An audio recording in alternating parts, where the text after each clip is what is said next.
Assalamualaikum teman-teman, kembali lagi dengan saya Vida di channel YouTube Vida Bacain Buku. Apa kabar? Mudah-mudahan selalu baik, sehat, dan berbahagia. Amin. Teman-teman, kali ini kita akan membaca buku masih tentang Law of Attraction. Kali ini bukunya adalah Quranic Law of Attraction, Reaching Hope with Divine Word Energy. Buku ini salah satu buku bestseller ditulis oleh Rushdin S. Rauf. Tanpa perlu berlama-lama, mari kita mulai baca buku ini. Bismillahirrahmanirrahim.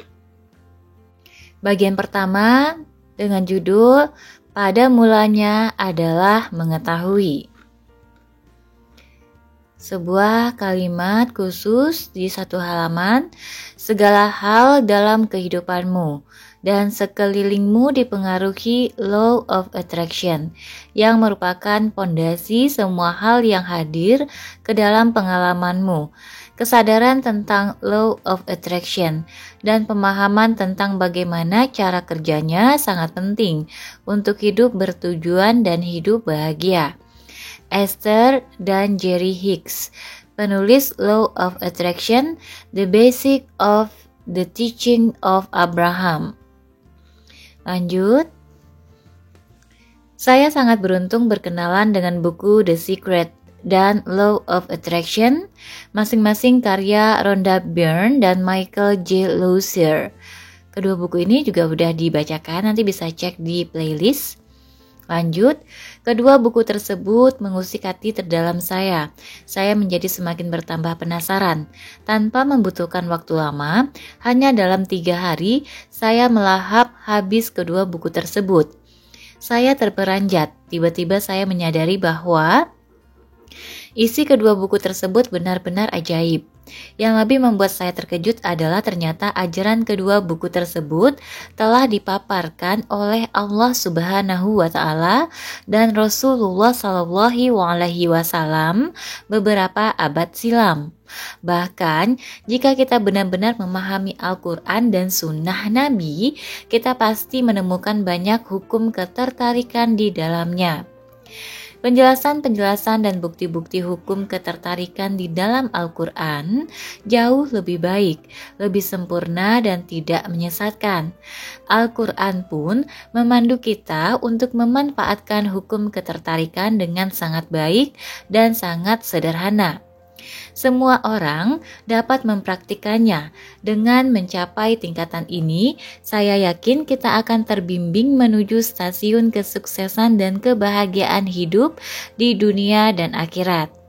Oleh sebab itu, saya menyarankan, pelajarilah kemudian praktikkanlah hukum ketertarikan yang sesuai dengan nilai-nilai Al-Quran agar kita tidak tersesat menjalani kehidupan ini.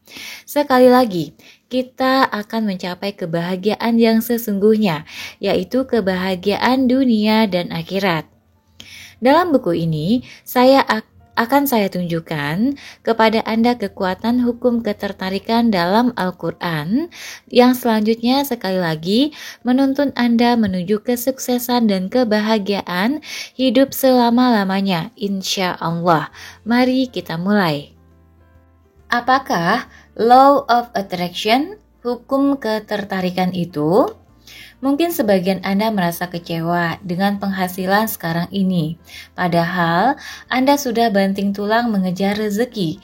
Akan tetapi, sampai saat ini Anda tak kunjung mendapatkan kesuksesan. Anda merasa kecewa. Setiap hari Anda meratapi apa yang terjadi dalam kehidupan Anda. Anda mengejar uang, tetapi uang justru tak mau mendekat pada Anda. Kalaupun Anda mendapatkan uang, rasanya selalu tak cukup.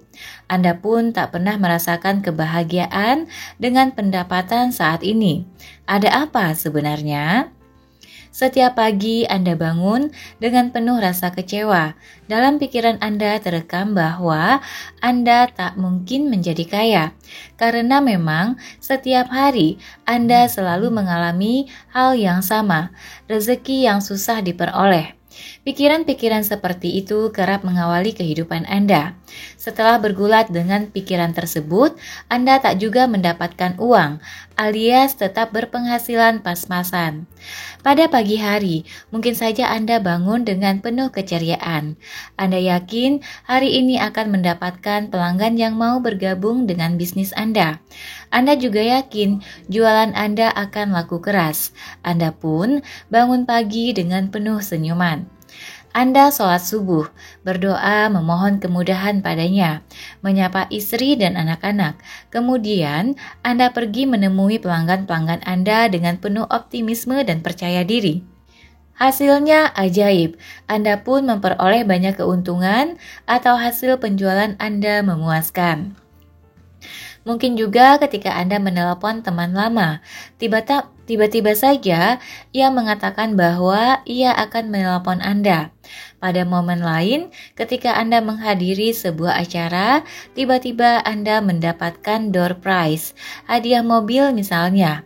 Anda kemudian menyadari bahwa peristiwa itu pernah terbayangkan sebelumnya, dan sekarang imajinasi Anda menjadi kenyataan. Beberapa ilustrasi di atas menunjukkan bahwa hukum ketertarikan sedang bekerja dalam kehidupan kita. Ia ada dan dapat kita rasakan dalam setiap embusan napas kita. Cuma kita kurang merespons atau tidak menyadarinya. Jadi, apa sesungguhnya hukum ketertarikan itu? Segala sesuatu yang kita pikirkan dengan segenap perhatian, energi, dan konsentrasi pikiran, baik hal yang positif maupun negatif, akan datang ke dalam kehidupan kita. Itulah definisi hukum ketertarikan, seperti yang dituliskan dengan jenius oleh Michael J. Lozier pada tahun 2007. Hukum ketertarikan akan memberikan respons apapun yang Anda pancarkan dengan mendatangkan getaran, pikiran dan perasaan yang lebih banyak, tak peduli getaran itu positif atau negatif. Hukum itu semata-mata hanya merespons getaran Anda. Sebenarnya, saat kita memikirkan sesuatu, hukum itu berbunyi. Kita sedang menarik sesuatu itu ke arah kita, ke arah diri kita. R.B. Sentanu, seorang penulis, memaparkan bahwa melalui kekuatan hukum tarik-menarik, sinonim dari hukum ketertarikan, Anda menarik apapun yang paling sering Anda pikirkan, apakah Anda menginginkannya atau tidak. Jadi, jika Anda selalu memikirkan apa yang Anda suka, hidup Anda akan dipenuhi oleh hal itu. Sebaliknya, jika Anda selalu memikirkan hal-hal yang tidak Anda sukai, maka yang terjadi dalam hidup Anda pun akan mencerminkan hal itu. Kuantum Ikhlas 251. Sehingga kita harus berhati-hati ketika memikirkan kehidupan kita. Tatkala kita berpikir bahwa hidup kita tidak akan mungkin mencapai kebahagiaan karena dilahirkan dari keluarga miskin, alam sekitar akan merespons ucapan kita itu. Karena tanpa sadar, kita mengundang energi negatif memasuki alam bawah sadar kita. Hidup kita pun tidak mengalami perubahan alias miskin terus-menerus. Kita tidak menginginkannya secara permanen, bukan? Oh ya, saya ingin memberikan satu contoh lagi bahwa hukum ketertarikan itu ada dan nyata. Mungkin saja di antara kita ada yang pernah mengalami kecopetan saat berada di pasar. Biasanya peristiwa ini melanda kaum ibu. Pasalnya, sebelum berangkat ke pasar kita selalu membayangkan dan dihantui bayangan para pencopet. Tanpa kita sadari, kita mengundang para pencopet untuk mendekati diri kita. Alhasil, boleh jadi kita pun mengalami kecopetan. James Ray, salah satu pemikir terkenal, memakai metafora menarik mengenai penggambaran hukum ketertarikan. Bayangkanlah, dunia ini seperti kisah lampu Aladin di dalam dongeng 1001 malam. Bayangkan, saat diri kita membutuhkan sesuatu, kita tinggal menggosok lampunya. Maka akan muncul jin ajaib dan berkata pada kita, "Your wish is my command." Harapan Anda adalah perintah untuk saya. Bayangkanlah, alam semesta mengatakan hal tersebut kepada diri Anda. Saya pun pernah merasakan bekerjanya hukum ketertarikan dalam kehidupan nyata. 4 tahun silam sebelum hijrah ke Jakarta, saya menduga bahwa hidup di rimba metropolitan ini penuh dengan tindakan kriminal. Saya selalu diingatkan oleh ibu saya supaya berhati-hati hidup di kota besar ini, bahkan kalau sedang tersesat. Bertanyalah pada polisi atau petugas lainnya. Peringatan ibu saya, jangan sekali-kali bertanya pada orang yang tidak dikenal, alias jangan bertanya pada orang lain kecuali petugas. Saya tidak serta-merta mencerna nasihat ibu saya tersebut, karena orang tua memang selalu mengkhawatirkan anaknya yang akan merantau, keluar dari tanah kelahiran. Dalam benak saya, dimanapun kita hidup, asalkan kita berbuat kebaikan, pasti orang lain akan membalas dengan kebaikan pula. Setelah saya berada di Jakarta dan beberapa kali nyasar, saya memberanikan diri bertanya pada orang lain. Saya yakin mereka tidak mungkin menipu saya. Yang penting kita memberikan senyum, bertanya dengan santun. Insya Allah mereka pun akan memberikan informasi yang benar. Alhasil begitulah yang terjadi. Mereka santun dan tidak menipu saya. Berbeda dengan saya, teman saya justru sering mengalami penipuan. Pasalnya, ia selalu mencurigai setiap orang yang ia temui di jalan. Pada suatu saat, ia memberanikan diri bertanya pada orang yang tidak dikenal. Ia terkena tipu. Ternyata sebelum bertanya, ia telah berpikir getaran negatif, ia pun bertanya dengan penuh ketakutan dan kecurigaan. Alhasil, orang yang ia tanyakan benar-benar seorang penipu, sungguh naas.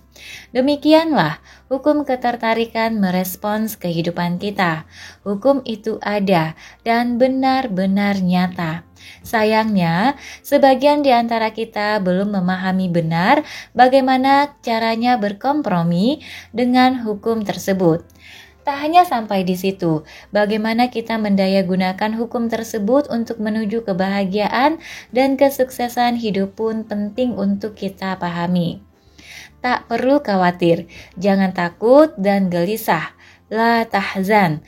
Dalam Al-Quran telah banyak dipaparkan tata cara pengelolaan diri, terutama pikiran dan perasaan, untuk mencapai kebahagiaan dan kesuksesan hidup yang sesuai dengan hukum ketertarikan. Mutiara-mutiara dalam Al-Quran telah memberikan pembahasan yang indah dan mendalam mengenai hukum ini. Anda penasaran? Silahkan Anda telusuri pembahasan buku ini. Insya Allah Anda akan mendapatkan pencerahan dalam kehidupan. Amin. Next, Al-Quran sumber hukum ketertarikan. Mungkin Anda tercengang ketika membaca judul buku ini, Quranic Law of Attraction. Mungkin juga berbagai pertanyaan menari-nari di kepala Anda. Benarkah Al-Quran telah menggali seluk-beluk Law of Attraction? Kalau memang benar, ayat-ayat apakah yang menguatkannya? Lalu, bagaimana mendayagunakan Al-Quran untuk menemukan kebahagiaan dan kesuksesan? Apa yang Anda pikirkan juga terpikirkan dalam benak saya. Pada awalnya, saya menduga Al-Quran hanya berbicara mengenai surga dan neraka, landasan hukum fikih, kisah para nabi dan rasul beserta kaumnya, dan sebagainya. Saya tak henti-hentinya menduga bahwa Al-Quran tidak mempunyai dampak yang luar biasa pada kehidupan seseorang. Buktinya, betapa banyak kita membaca Al-Quran, tapi kita tak kunjung mengalami perubahan. Kalaupun ada, hanya segelintir orang. Jarang sekali yang mengalami perubahan dengan hanya membaca Al-Quran. Diam-diam, tanpa berpikir macam-macam, saya tersadar. Saya mulai penasaran mencari jawaban atas semua pertanyaan itu. Tanpa pikir panjang, saya berinisiatif mencari seluk-beluk Law of Attraction dalam Al-Quran. Di tengah malam saat ketentraman hadir, saya membuka kembali file-file catatan harian saya, lalu saya ingat-ingat ajaran-ajaran Al-Quran yang terkait dengan jalan hidup saya. Saya sambungkan simpul-simpul catatan saya dengan mushaf Qurani. Aha, ternyata dugaan saya tepat. Hal-hal yang saya alami dalam kehidupan ini ternyata sesuai dengan hukum-hukum Allah yang termaktub dalam Al-Quran. Saya merasakan apa yang saya jalani selama ini ternyata sudah tertulis dalam Al-Quran. Sebagai contoh, ketika saya menjelek-jelekan orang lain, malah saya mendapatkan balasan dari Allah. Saya pun dijelek-jelekan oleh orang lain. Ketika saya memberikan sedekah pada peminta-minta, beberapa hari kemudian saya justru mendapatkan rezeki 10 kali lipatnya. Allah telah melipat gandakan rezeki yang kita syukuri. Mungkin inilah sinyalemen Allah bahwa perbuatan buruk akan dibalas dengan keburukan pula. Begitupun kebaikan akan berbalas kebaikan sesuai dengan prinsip hukum ketertarikan. Bahkan Allah akan melipat gandakan ganjarannya dan meninggikan martabatnya. Mengenai hukum ketertarikan, Al-Quran telah memaparkannya dengan gamblang. Coba kita perhatikan salah satu ayat berikut ini. Barang siapa mengerjakan kebaikan seberat zarah, niscaya dia akan melihat balasannya.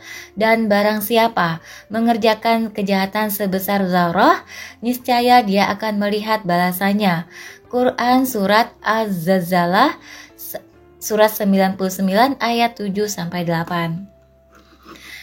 Ayat di atas semakin memperkuat bahwa hukum ketertarikan telah ada sejak Al-Quran diwahyukan kepada Baginda Muhammad Sallallahu Alaihi Wasallam. Coba kita renungkan sealami dan hayati maksud ayat di atas. Coba kita renungkan, selami, dan hayati maksud ayat di atas. Kebaikan akan berbalas kebaikan, keburukan akan berbalas keburukan. Betapa Allah telah mengingatkan kita untuk selalu berpikir positif, kebaikan, dan memancarkan kebaikan itu pada orang-orang di sekitar kita. Hasilnya, orang-orang sekitar kita atau alam semesta akan memberikan pula kebaikannya pada diri kita. Kebaikan dibalas kebaikan. Allah senantiasa memerintahkan kita untuk berlomba-lomba menebarkan kebaikan. Fastabiqul khairat. Allah sangat melarang kita berbuat keburukan, syai'at, dan kerusakan fasad. Bahkan kepada orang yang selalu berbuat jahat, kita pun harus bersikap baik padanya. Misalnya, kita diperintahkan melawan kejahatan dengan cara yang lebih baik. Quran Surat Al-Mu'minun Surat 23 ayat 96 dan Quran Surat Fusilat Surat 41 ayat 34. Berdebat dengan cara yang baik. Quran Surat An-Nahl Surat 16 ayat 125. Dalam setiap detik kehidupan, kita diarahkan untuk memancarkan cahaya kebaikan dan merembetkan getaran kebajikan ke alam semesta. Dalam ayat lain, Allah telah mengukuhkan bahwa manusia seharusnya meyakini akan adanya hukum ketertarikan dalam kehidupan ini. Menarik bukan? Masya Allah. Mari kita simak firman Allah berikut ini. Dialah yang menjadikan bumi untukmu, yang mudah dijelajahi, maka jelajahilah di segala penjurunya, dan makanlah sebagian dari rezekinya, dan hanya kepadanya lah kamu kembali setelah dibangkitkan. Quran Surat Al-Mulk 67 ayat 15. dan carilah pahala negeri akhirat dengan apa yang telah dianugerahkan Allah kepadamu. Tetapi janganlah kamu lupakan bagianmu di dunia dan berbuat baiklah kepada orang lain, sebagaimana Allah telah berbuat baik kepadamu, dan janganlah kamu berbuat kerusakan di bumi. Sungguh Allah tidak menyukai orang-orang yang berbuat kerusakan. Quran Surat Al-Qasas 28 ayat 77. Di manakah letak hukum ketertarikan kedua ayat di atas? Mari kita telusuri. Perhatikan penggalan ayatnya. Dialah yang menjadikan bumi untukmu yang mudah dijelajahi. Pernyataan Allah ini didahului oleh pikiran positif. Allah memberikan keyakinan pada kita bahwa hidup ini mudah, tidak susah. Kita tidak perlu memikirkan kesusahan dalam hidup. Rasakan bahwa hidup ini mudah. Dengan pernyataan tersebut, getaran positif telah terpancarkan ke alam sekitar. Kemudian Allah melanjutkan firman-Nya, jelajahilah. Maksudnya, kita diperintahkan untuk berusaha dengan penuh hasrat atau keceriaan bahwa hidup itu mudah. Nah, dengan mengaktifkan hasrat atau rasa ceria ketika berusaha mencari rezeki, sesungguhnya kita telah mengizinkan limpahan rezeki memasuki hidup kita. Ini sangat sesuai dengan hukum ketertarikan. Setelah kita berusaha dengan penuh hasrat, Allah menutup ayat tersebut dengan sikap pasrah atau penyerahan diri pada Allah, tawakal. Saat itu kita semakin optimistis bahwa kita akan mendapatkan banyak rezeki dalam hidup. Mungkin hari ini kita belum memperoleh rezeki sesuai harapan kita, namun kita berserah padanya bahwa Dia akan selalu melancarkan rezeki dalam hidup. Kita hanya membutuhkan keyakinan kuat dengan berpikir positif, berusaha, dan memasrahkan hasil akhir kepadanya. Pada gilirannya, di suatu titik tertentu, kita akan mendapatkan banyak nikmat kekayaan. Bahkan, kita pun menjadi lebih bahagia dengan kekayaan itu. Perhatikan ayat berikutnya. Berbuat baiklah kepada orang lain, sebagaimana Allah telah berbuat baik kepadamu, dan janganlah kamu berbuat kerusakan di bumi. Sangat jelas sekali, bukan? Ada hubungan sebab akibat. Kebaikan dibalas kebaikan. Dari pernyataan tersebut, sudah jelas ayat ini menguatkan hukum ketertarikan di alam semesta. Oleh sebab itu, tidaklah mengherankan manakala seluruh kehidupan kita telah tergambar di dalam Al-Quran. Tinggal bagaimana cara kita menemukan kehidupan kita itu dalam Al-Quran. Boleh jadi kehidupan Anda pun demikian, tidak jauh berbeda dengan apa yang sudah tertulis dalam Al-Quran. Jangan-jangan setiap derap dan pola kehidupan yang Anda lalui sudah tertulis dengan jelas di dalamnya. Maka jika Anda mau mengkaji Al-Quran, besar kemungkinan Anda akan mendapatkan rumusan kebahagiaan untuk hidup yang akan datang. Anda akan lebih memahami bagaimana menjalani kehidupan ini. Anda pun akan mengerti bagaimana menggunakan hukum ketertarikan yang terkandung dalam Al-Quran. Al-Quran memberikan banyak informasi untuk meraih kebahagiaan dan kesuksesan hidup. Al-Quran bukan sekadar omong kosong belaka. Saya sendiri, alhamdulillah, telah merasakan cahaya Al-Quran dalam kehidupan ini. Saya pun ingin membagikannya kepada Anda melalui buku ini.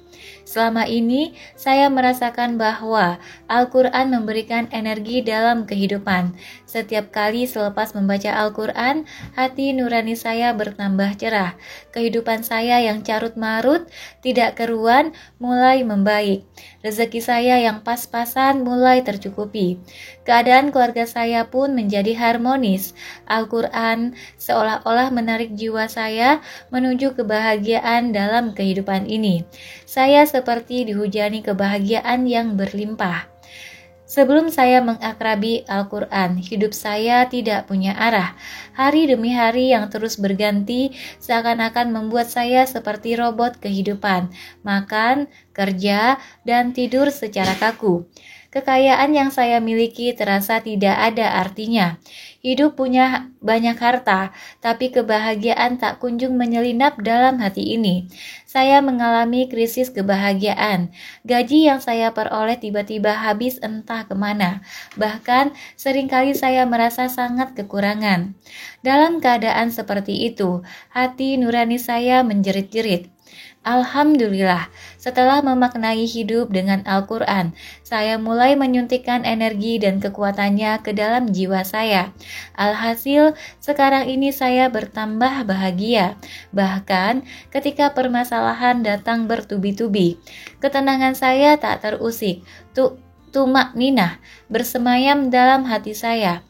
Apa yang mesti ditakutkan? Bukankah Al-Quran menyediakan segala jawaban problematika hidup ini? So, mengapa mesti stres? Mengapa mesti takut menjalani hidup? Enjoy aja lagi. Terus terang, jika kita benar-benar menyuntikkan energi Al-Quran ke dalam jiwa, semua permasalahan dalam hidup niscaya punya jalan keluar. Kita rasa-rasanya sangat mudah menghadapi hidup ini. Anehnya, ada-ada saja keajaiban yang kita peroleh. Tidak disangka-sangka, dapat hadiah mobil. Atau kita tak pernah menyangka, tetangga dekat kita memberikan pinjaman saat kita merasakan himpitan ekonomi. Justru dengan dekatnya diri Anda pada Al-Quran, insya Allah jalan keluar pasti Anda dapatkan. Pesan Allah teramat jelas, yakni bertakwalah niscaya kita akan memperoleh solusi dalam hidup. Tak perlu khawatir, Anda yang selama ini belum mendapatkan kekayaan, kesuksesan, dan kebahagiaan, sekaranglah saatnya Anda untuk berinteraksi dengan Al-Quran. Kemudian Anda memanfaatkan energinya untuk menghidupkan kebahagiaan Anda. Lanjut, seberapa dekatkah kita mengenali Al-Quran? Pernah suatu saat, saya berhenti membaca Al-Quran dalam kurun waktu beberapa minggu. Anehnya, kehidupan saya terasa sangat sumpek. Kamar saya terasa sangat panas. Hidup saya tidak teratur. Ada apa gerangan? Saya mulai sadar bahwa semua itu karena saya menjauh dari energi Al-Quran.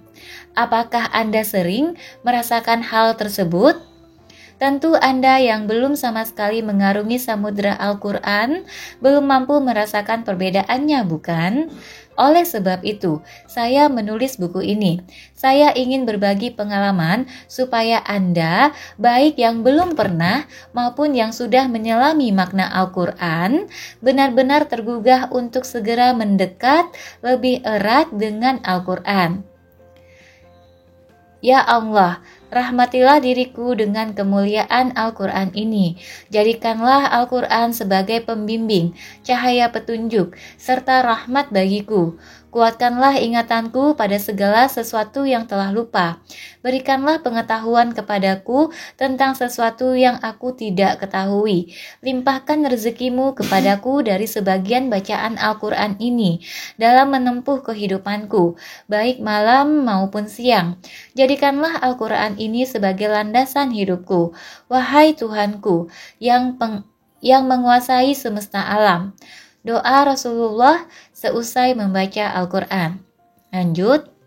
Di sisi lain ada juga di antara kita yang sudah sering membaca Al-Quran, tapi tak kunjung mendapatkan kebahagiaan. Sudah berkali-kali kita menamatkan Al-Quran setiap bulannya, tapi kita tak mendapatkan apa-apa kecuali rasa lelah. Memang, dengan membaca Al-Quran, minimal kita mendapatkan jaminan surga dan kelimpahan pahala. Tapi, apakah kita hanya mengharapkan pahala dan surga dari membaca Al-Quran? Padahal pada kenyataannya, Al-Quran pun dapat memberikan kekuatan, kesuksesan, dan kebahagiaan di dunia. Oleh sebab itu, ambillah semua peluang yang diberikan Al-Quran dalam kehidupan kita. Bagaimana caranya? Bacalah terus bab per bab dalam buku ini. Otomatis Anda akan menemukan cara-cara menyuntikkan energi kebahagiaan dan kesuksesan ke dalam hidup Anda. Mungkin saja kebanyakan kita sebagai umat Qur'ani belum mampu meresapi nilai-nilai Al-Quran yang sesungguhnya. Hasilnya, kita lebih percaya pada perkataan paranormal, nubuat orang pintar, hingga ramalan dengan teknologi, daripada mempercayai perkataan Al-Quran. Fenomena ini mulai kita rasakan di zaman modern ini. Untuk mengantisipasinya, tentu kita butuh pemahaman yang lebih mendalam, tapi ringan, dan menggugah mengenai Al-Quran. Buku ini insya Allah akan memberikan pemahaman pada Anda seluk-beluk Al-Quran dan kandungannya untuk kesuksesan dan kebahagiaan. Al-Quran merespons kehendak Anda.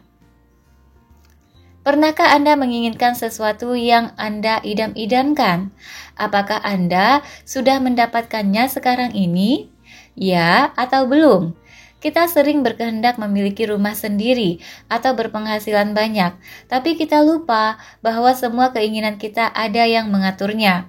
Kita hanya butuh mewujudkan keinginan-keinginan kita melalui pertolongan dari Sang Maha Penolong. Untuk memperolehnya, kita butuh mendekatkan diri pada Al-Quran. Pendekatan diri pada Al-Quran sangatlah mudah. Cukup kita mempelajari seluk-beluk kemauan Al-Quran, membaca dan mengamalkannya. Hal ini sangat sesuai dengan firman Allah. Dan apabila dibacakan Al-Quran, maka dengarkanlah dan diamlah agar kamu mendapat rahmat. Quran Surat Al-A'raf 7 ayat 204. Nah, ketika kita mau mendengarkan, memerhatikan, kemudian menjalankannya, Al-Quran akan merespons setiap keinginan kita berupa rahmat.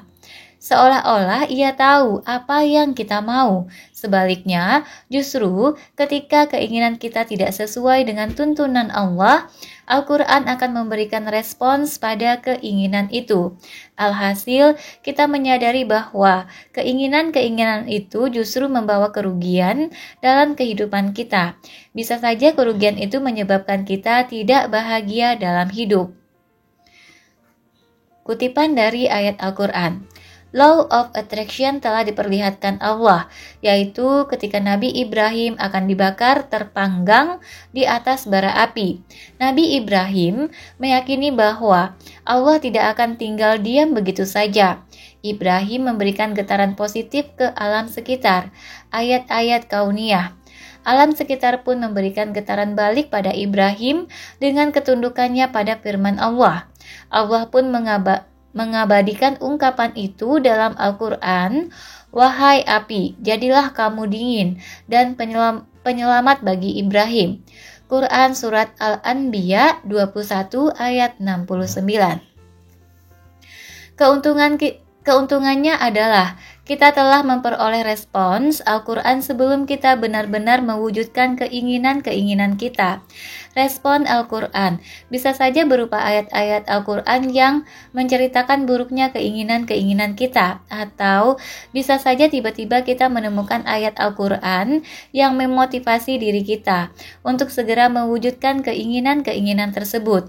Atau bisa juga ketika kita mendapatkan masalah yang rumit, tiba-tiba saja saat membaca Al-Quran, kita mendapatkan jalan keluarnya. Kita merasakan bahwa bacaan Al-Quran memberikan pencerahan terhadap permasalahan kita. Kita pun senang tidak keruan.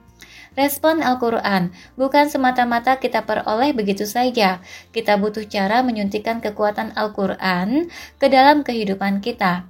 Analoginya, bagaimana Al-Quran akan merespons keinginan-keinginan kita jika kita tak mau mempelajari seluk-beluk dalam Al-Quran.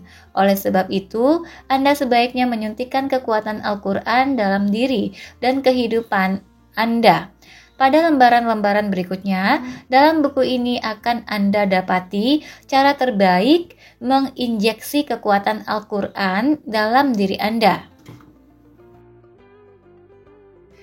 Next, menyuntikkan kekuatan Al-Quran ke dalam nurani. Pernahkah Anda meneteskan air mata ketika menyelami ayat demi ayat Al-Quran? Pernahkah Anda merasakan kebahagiaan ketika menuntaskan 30 juz Al-Quran? Atau pernahkah Anda merasa resah ketika tidak membaca Al-Quran?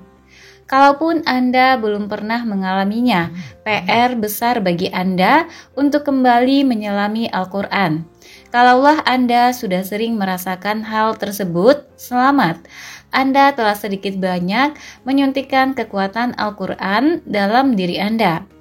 Perlu kita pahami bersama, kekuatan Al-Quran mesti kita suntikkan ke dalam diri, kemudian kita suntikkan dalam kehidupan kita. Mengapa demikian? Sejak dulu Rasulullah SAW telah memberikan anjuran untuk menjadikan Al-Quran sebagai jiwa kita. Bahkan Rasulullah SAW sendiri berjiwa Al-Quran. Akhlak beliau adalah Al-Quran, kata Aisyah, hadis riwayat Muslim. Dengan berjiwa Al-Quran, rahmat Allah akan senantiasa menyertai kehidupan kita. Dan ini adalah kitab Al-Quran yang telah kami turunkan dengan penuh berkah.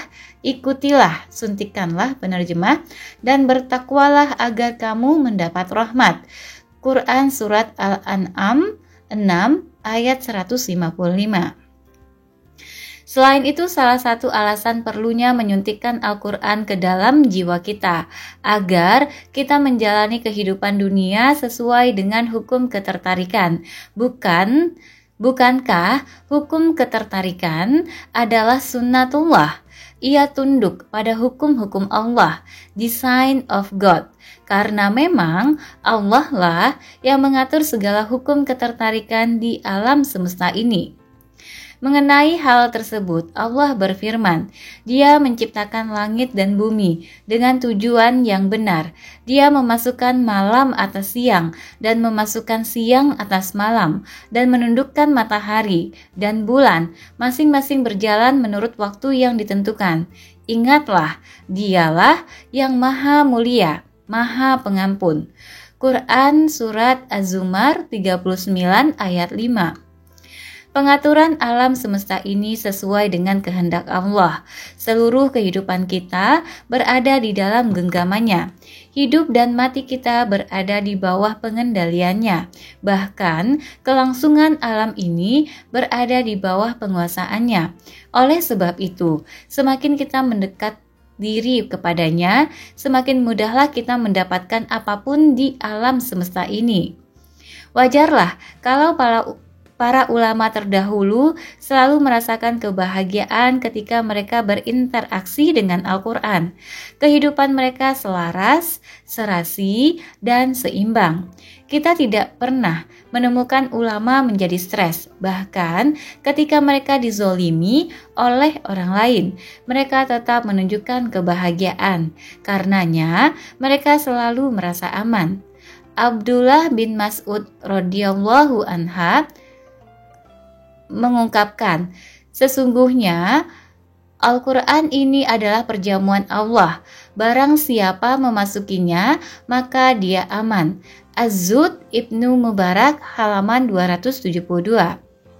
Kita telah membicarakan pentingnya menyuntikkan kekuatan Al-Quran ke dalam kehidupan kita. Lantas, bagaimana cara menyuntikkannya? Saya akan menjabarkannya di bagian selanjutnya. Silahkan ikuti terus pembahasan dalam buku ini. Insya Allah, Anda akan menemukan jawabannya. Sudut pandang Al-Quran mengenai kesuksesan dan kebahagiaan. Sudah lumrah setiap kepala mempunyai definisi tersendiri tentang sukses dan bahagia. Karena kita terlahir dengan latar belakang, lingkungan, dan kultur yang berbeda-beda. Konteks tersebut sangat memengaruhi. Akan tetapi, jujur saja, sukses dan bahagia sering salah Akan tetapi, jujur saja, sukses dan bahagia seringkali salah kita artikan. Kita mendefinisikan sesuai dengan kehendak diri kita. Kalau sudah begini, boleh jadi definisi sukses dan bahagia menurut kita mengikuti hawa nafsu saja. Hal itu sangat subjektif, sehingga alangkah baiknya jika kita kembali mencari standar kesuksesan dan kebahagiaan yang objektif, yang bersumber dari Tuhan semesta alam.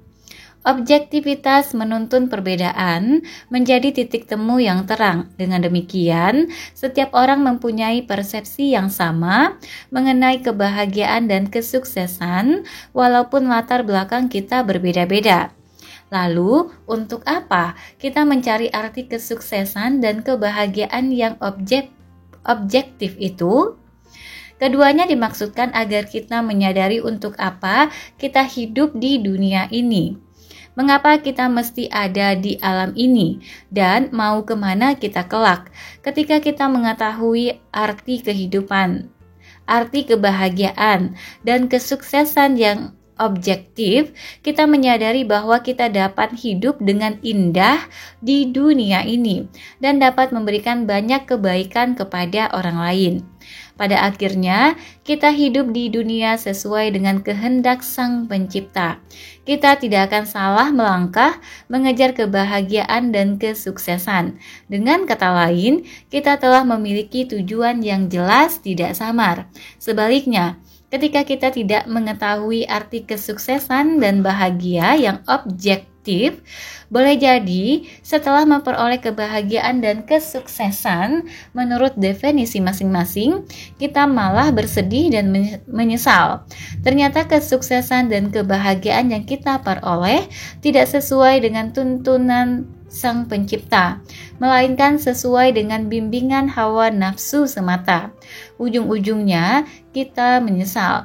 Memang sih kita dapat kembali ke titik nol, memperbarui arti sukses dan bahagia sesuai dengan tuntunan ilahiyah. Tetapi kita sudah banyak membuang-buang waktu dan energi. Lebih baik sedari awal kita merumuskan arti kesuksesan dan kebahagiaan yang sesuai dengan kemauan Sang Pencipta, lalu berusaha mencapainya. Next, keimanan sama dengan kesuksesan sama dengan kebahagiaan. Kalau Anda membuka surat Al-Mu'minun ayat 1-11, Anda akan mendapati rahasia sukses terbesar. Allah mengawali ayat tersebut dengan ucapan, "Sungguh pasti beruntung orang yang beriman." Allah memberikan rumusan besar bahwa orang-orang berimanlah yang mendapatkan jaminan keberuntungan, sukses dan bahagia. Bukan saja di dunia, ia juga mendapatkan jaminan surga. Orang beriman selalu mendapatkan tempat tertinggi di sisi Allah. Bahkan mereka mendampingi para rasul, nabi, dan orang-orang saleh terdahulu karena para nabi, rasul, dan orang-orang saleh terdahulu adalah orang-orang yang beriman kepada Allah. Berdasarkan petunjuk tersebut, untuk mencapai kebahagiaan dan kesuksesan cukup memupuk keimanan kita. Nah, pahamlah kita bahwa arti kebahagiaan dan kesuksesan yang objektif itu adalah manakala kita memasukkan iman dalam diri kita, lalu berusaha mempraktikkannya dalam kehidupan keseharian, ihsan. Muncul sebuah pertanyaan, siapakah orang beriman itu? Merekalah yang senantiasa melakukan perbaikan diri, sholat, menjauhkan diri dari perkataan atau perbuatan negatif, berusaha melakukan perbaikan di sekitarnya, dengan gemar memberikan zakat. Perilaku seperti itulah yang membuat mereka bahagia. Mereka pun mendapatkan balasan surga dari Allah. Quran Surat Al-Mu'minun 23 ayat 2-11. Allah juga memperjelas karakter orang beriman, hamba-hamba Allah yang maha pengasih ibadur rahman, yaitu mereka yang berjalan di bumi dengan rendah hati, selalu mengucapkan kebaikan meskipun ia dihina atau dicemooh, senantiasa memperbanyak sholat di malam hari, memberikan infak, mengerjakan kebajikan, dan selalu berdoa, meminta ampunan, rezeki, dan lain-lain. Quran Surat Al-Furqan 25 ayat 63-70. Sebenarnya, masih banyak sifat-sifat orang beriman yang diungkapkan dalam Al-Quran. Pada dasarnya, semua keterangan dalam Al-Quran menuntun manusia menuju kebahagiaan dan kesuksesan. Bahkan, sebelum mempraktikkan amal kebajikan, mereka telah merasakan kebahagiaan dan kesuksesan. Sungguh luar biasa, bukan? Ringkasnya, jika kita ingin mendapatkan kebahagiaan dan kesuksesan, jadilah orang beriman. Iman adalah modal awal untuk menapaki tangga kehidupan. Next, keberimanan dan hukum ketertarikan. Adakah hubungan keberimanan seseorang dengan hukum ketertarikan yang sudah terbukti dapat membahagiakan hidup? Ya, hubungan antara kedua terkait erat. Antara keduanya terkait erat. Bahkan orang-orang beriman tanpa disadari telah lama mempraktikkan hukum ketertarikan. Dari hadis Nabi yang sahih dikatakan bahwa iman itu diyakini kuat-kuat dalam hati, diucapkan dengan lisan sesadar-sadarnya, dan diwujudkan dengan tindakan, action. Kalau kita perhatikan, ketiga komponen tersebut ada yang sangat luar biasa, bukan? Ada yang sangat luar biasa, kan? Ungkapan Rasulullah SAW tersebut mengindikasikan bekerjanya hukum ketertarikan. Disinilah letak keluar biasaannya. Masa iya? Mari kita bahas. Diyakini kuat-kuat dalam hati. Ini mengindikasikan bahwa sebelum kita melakukan sesuatu atau berucap, sebaiknya yakini terlebih dahulu kebenaran atau manfaat apa yang kita katakan. Jangan sekali-kali mengatakan apa yang tidak kita yakini kebenarannya. Jangan pula mengatakan sesuatu yang tidak bermanfaat. Tanamkan kuat-kuat kebenaran dalam hati, karena hati atau perasaan adalah salah satu ujung tombak getaran-getaran positif atau negatif. Jika kita memiliki kebersihan hati, tazkiyatun nafs, kita pun semakin banyak memancarkan getaran positif ke alam sekitar atau orang lain. Getaran itu pun dikembalikan ke dalam diri kita sendiri sesuai hukum ketertarikan. Maka berhati-hatilah dengan hati, lembutkan dan cerdaskanlah ia. Diucapkan dengan lisan sesadar-sadarnya dan diwujudkan dengan tindakan, action. Ucapan kita menunjukkan hati kita. Berhati-hatilah mengatakan sesuatu karena kata-kata dapat memengaruhi diri kita, bahkan hingga perbuatan, action kita. Orang yang selalu mengatakan bahwa dirinya tidak mampu, ia pun tidak akan mau mencoba. Ia takut berhadapan dengan kegagalan, sebab sebelum mencapai keinginan-keinginannya, ia telah memancarkan perasaan negatif ke alam sekitar. Pancaran negatif itu akan dikembalikan ke dalam dirinya. Sebuah kutipan, percaya bahwa apa yang Anda minta sudah menjadi milik Anda. Miliki apa yang saya sebut sebagai iman yang teguh. Percaya pada apa yang tidak kasat mata. Lisa Nichols dalam buku The Secret. Sebaliknya, mereka yang memotivasi diri dengan memasukkan kata-kata penyemangat, saya bisa, justru mampu meraih keinginannya. Ia pun terus-menerus berusaha meraihnya. Ia menyusun rencana demi rencana untuk mencapai tujuannya, karena dalam pikirannya sudah tertanam bahwa ia mampu melakukannya. Ucapan kita, lisan kita, memengaruhi pikiran dan perasaan kita. Begitupun sebaliknya, pikiran dan perasaan kita memengaruhi apa yang kita katakan. Selanjutnya, hal itu akan memengaruhi apa yang kita lakukan.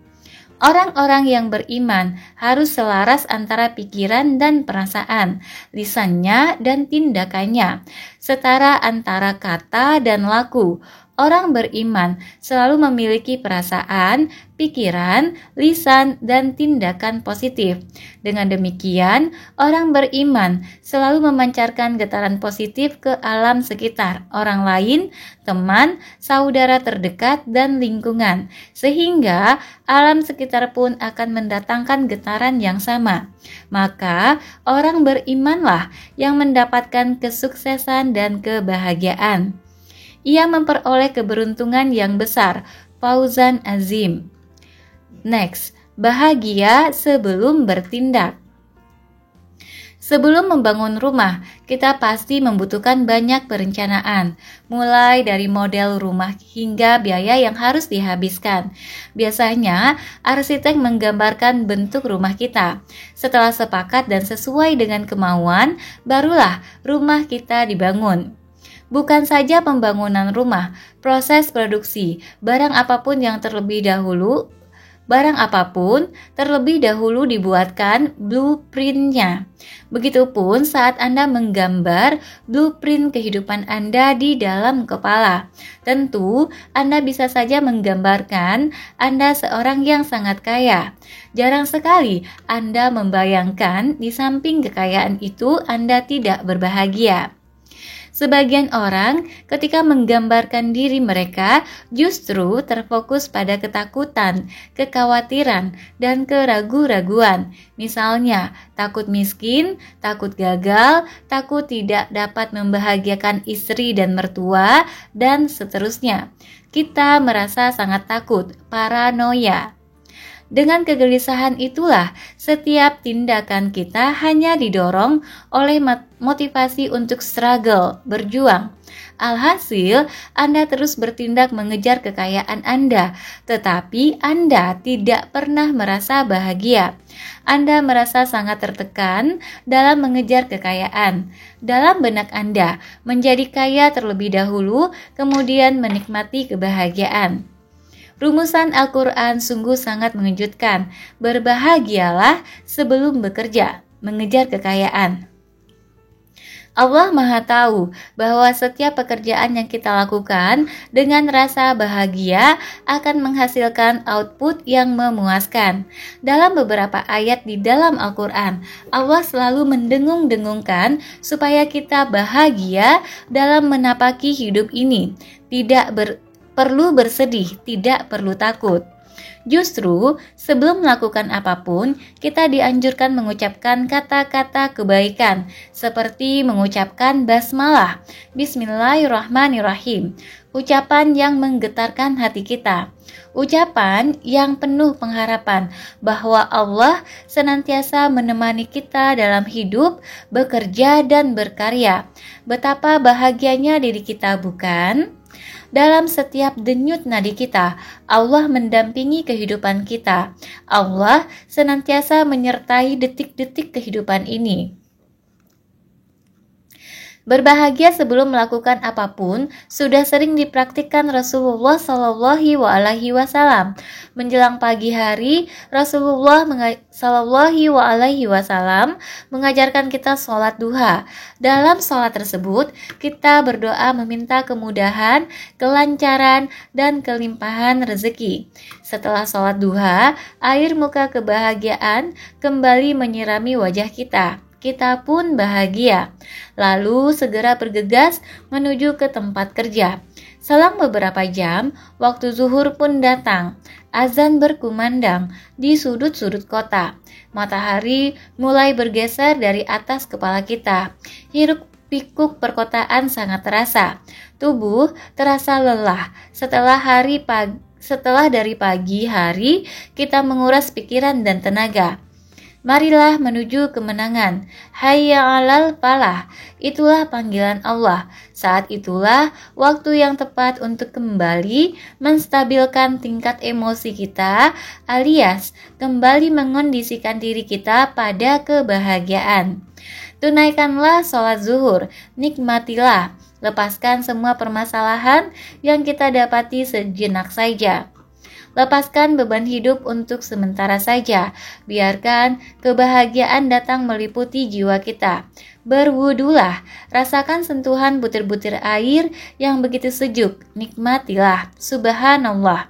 Betapa kehidupan terasa sangat mengasyikkan ketika kita mengangkat kedua tangan, rukuk dan sujud. Aliran darah kita mengalir mengisi seluruh rongga tubuh kita. Oh, betapa nikmat. Sambil duduk berzikir seusai sholat, cobalah sebanyak-banyaknya mengundang rasa kesyukuran dalam diri.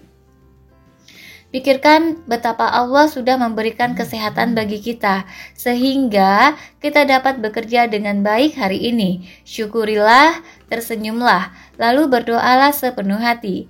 Mintalah kepadanya dengan penuh kesungguhan. Setelah Anda berdoa dan rasa kebahagiaan kembali Anda dapatkan, segeralah bekerja kembali. Insya Allah, kualitas kerja Anda semakin membaik. Amin. Pada bab-bab selanjutnya, saya akan menuntun Anda menggapai kebahagiaan dan kesuksesan melalui energi doa, syukur, dan sabar. Semua itu sudah termaktub dalam Al-Quran. Saya juga akan menunjukkan kepada Anda betapa Al-Quran dapat mencerahkan hidup Anda. Jadi, jangan sampai Anda melewatkan begitu saja bab demi bab dalam buku ini. Baca terus dan terus baca.